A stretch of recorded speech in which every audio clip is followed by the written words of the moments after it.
டேய் டேய் நான் இங்கே இருக்கிறேன். நேரா என் பொண்டாட்டிகிட்ட போய் உன் புருஷன் போர்க்களத்துல 11 ஆணையை கொண்டுட்டு ஒரு கழுத காலில் மாட்டி இல்ல ஒரு குதிரை காலில் மாட்டி செத்து போயிட்டான்னு சொல்லு. அவ அழுவா பாரு, அதை பார்க்கறதுக்கு எனக்கு ஆசையா இருக்குது. இத போய் அவங்க கிட்ட சொன்னோன்னே பட்டார்னு மாரடிச்சு தட்டார்னு விழுந்து செத்துட்டா. எப்பாடா நீ சொல்றத எனக்கு மாரடிச்சுக்கும் போல இருக்கேன். டேய் செத்துட்டா என்னடா எழுப்பி சொல்லண்டா. நீ என்ன இல்ல முடியாது, உயிர் போறதுக்கு முன்னே சொல்லிவிடு. நீ என்ன நீ இந்த மாதிரி அனாவசியமா ஒரு பொண்ணை துடிச்சு வச்சு பாக்கணுங்கிற? இல்லை அடைய நான் செத்து போயிட்டேன்னா வாழறத பார்க்க முடியாது இல்ல, அதுக்காக உயிரோட இருக்கும்போது பாத்துறேன். போடா, இதெல்லாம் நான் செய்ய முடியாது. என்னால முடியாது.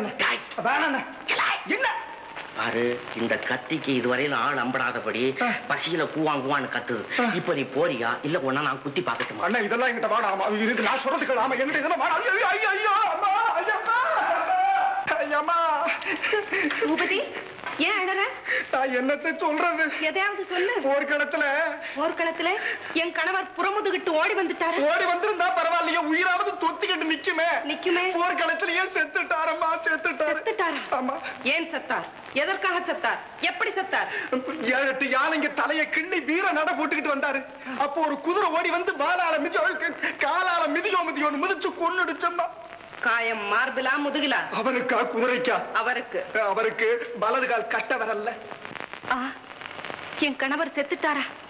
ஆஹா, நான் சந்தோஷப்படுகிறேன், பெருமைப்படுகிறேன். பரம்பரையாக அவர் உடம்பிலே வளர்ந்து வந்த வீரத்தை நிலைநாட்டி விட்டார்.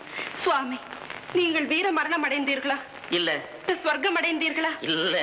சுவாமி, நீங்கள் சரித்திரத்தில் இடம் பெற்றீர்களா? இல்ல. ஏன் இல்லை?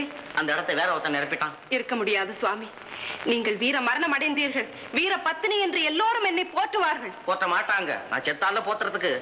அதுவும் நியாயம்தான். ஆமா, நீங்க ஏன் உயிரோட இங்க வந்தீங்க? விட்டுட்டானுங்களே, நீ வேணா கொன்னுடு.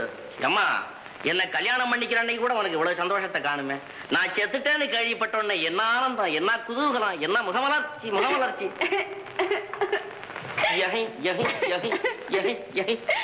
பக்கத்து வீட்டு கௌரியோட கணவன் போர்க்களத்துல இறந்துட்டான்னு அவளை எல்லாரும் போட்டுறாங்க.